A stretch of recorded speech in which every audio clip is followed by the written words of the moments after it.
In the online fragrance community, you see a lot of terms being used by men like going beast mode with a fragrance. You want something that's loud, room fillers. People love performance in the fragrance community. In this video, I'm going to talk about why performance in fragrances is actually an overrated factor and does it actually really matter in the long run.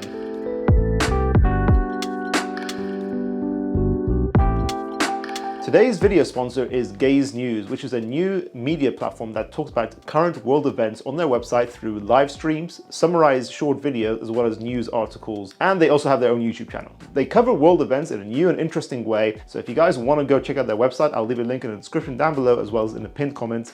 Thank you to them for sponsoring this video. So to make sure you guys never care about performance ever again in fragrances, I'm going to cover 5 main categories. Number 1, this just obliterates any need to worry about performance ever, is just reapply a fragrance. A lot of guys just take a fragrance with them to work, put it in your bag, put it in a drawer, whatever. Make sure it's not in a in an extreme environment. Make sure it's a room temperature environment. You don't want your fragrances to go too cold or too hot. So if you can put a fragrance in your car glove compartment, but then you will damage that fragrance. So if it's a cheap fragrance like Nautica Voyage, and you don't have to worry about it because it's not that good, yeah, go ahead and do that. But otherwise, yeah, I know a lot of guys who just take their fragrances to work, or a lot of guys who work from home. So actually, you can enjoy any fragrance. You don't have to worry about performance by just saying to yourself, I'm going to reapply throughout the day, and you get to experience the opening of the fragrance again every time you do so. Factor number 2, take an atomizer. Okay, a lot of you guys might be saying that us guys, I don't like girls, we don't have purses, we can go out and about, we don't like reapplying fragrances. I don't, but hey, just get any atomizer. Any good quality atomizer, you literally take your fragrance and spray directly into the tube. It's very simple to do that, and you can carry that around with you. And if you want to clean it out, you can use a different fragrance at some point, just make sure you use neutral, non-scented soap at some point. So yeah, you don't have any excuse to not reapply. You can literally have a fragrance that lasts 2 hours.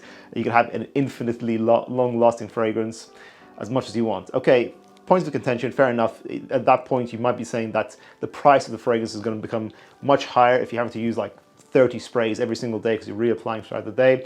So yes, it does depend how expensive is your fragrance. By the way, guys, if you're enjoying this video so far and I haven't triggered you too much, make sure you are subscribed. Apparently only about 29% of you are subscribed to us out of the people who view us. So if you're a viewer, a regular long-term viewer, make sure you subscribe because it really helps the channel to grow, and we would really appreciate that, guys. Thank you. A third category of reasons why performance shouldn't really matter that much is that fragrances usually get reformulated eventually. The Nuit got butchered, Spicebomb Extreme got butchered, so I hear. Terre D'Hermes also got butchered, so I hear. However, a fragrance like Terre D'Hermes is still a natural smelling masterclass example of perfumery. It shows Jean-Claude Ellen's 40 years plus of experience in perfumery, however long he's been doing it for, all in one bottle. I don't think just because it's been reformulated that you should give up on it.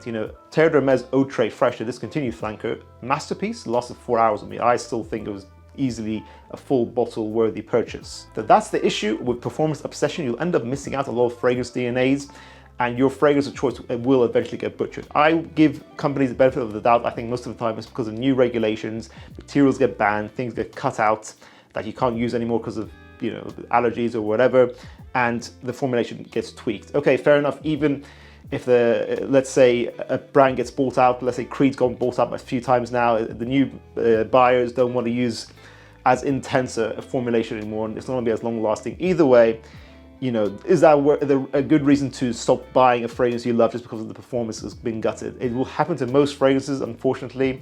It is just a fact we'll have to accept most of the time. Reason number 4 why performance does not really matter is that you don't want to limit yourself to the scent DNAs. Fresh, bright fragrance DNAs, stuff like neroli heavy fragrances. Neroli is a top note. Even the most expensive, high quality neroli will last maybe 5 minutes on your skin. You don't want to miss out on neroli though. It's one of the best fragrance notes out there. Citrus heavy fragrances, some florals are just light as well in general. And you don't want to limit yourself. You get some really natural, really high quality fragrance DNAs that, if you don't mind the performance being weaker, you get to experience something great. It is still art at the end of the day. And you're going to limit a perfumer if you insist that all their fragrances have to be beast mode, because sometimes it just doesn't work out that way. Some good examples of light, natural fragrances that are not long lasting is, again, Terre D'Hermes Fraiche, Mugler's Cologne come together, Chanel's Allure Sport Cologne, or Atelier Cologne's Orange Sanguine, which smells literally like orange juice. It's very interesting and artistic, but lasts about an hour on my skin. But hey, it's a cool fragrance regardless. And the final reason of not being obsessed with fragrances is that other people sometimes exaggerate. And I say in general, take other reviewers, other influencers as well, all their opinions with a pinch of salt, because first of all, you can become anosmic to fragrances. Some people say the fragrances doesn't last, but that's because actually it does last. They've just sprayed way too much. And like with an annoying alarm noise in your room, if you have an alarm going off for 5 minutes in your room, it's annoying at first, eventually your brain blocks it out. It's called habituation. Your brain doesn't want to process things that is no longer important to it. It's just there in the background. The same exact thing happens with scent. So sometimes if you overspray too much, it's too much stimulation to your nose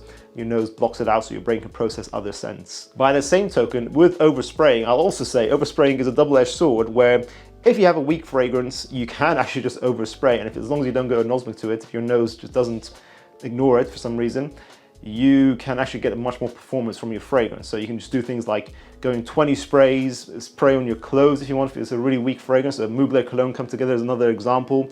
I can just spray as many sprays of that fragrance as I want, I don't care. As a curly-haired reviewer says, you can spray, as many sprays as you want of La Nuit de l'Homme, 28 sprays, and that stuff will project like a mofo, as quoted. I don't know how many sprays, maybe 30, 40, I don't know. You also got to take other reviews with a pinch of salt because everyone's skin chemistry is different. Fragrances can last much longer on your skin compared to other people. For example, I actually think Dolce & Gabbana The One Eau de Parfum is actually a long-lasting fragrance. I get 8 hours with it. I don't know why people say it's a short-lasting fragrance. I think it actually isn't that bad at all.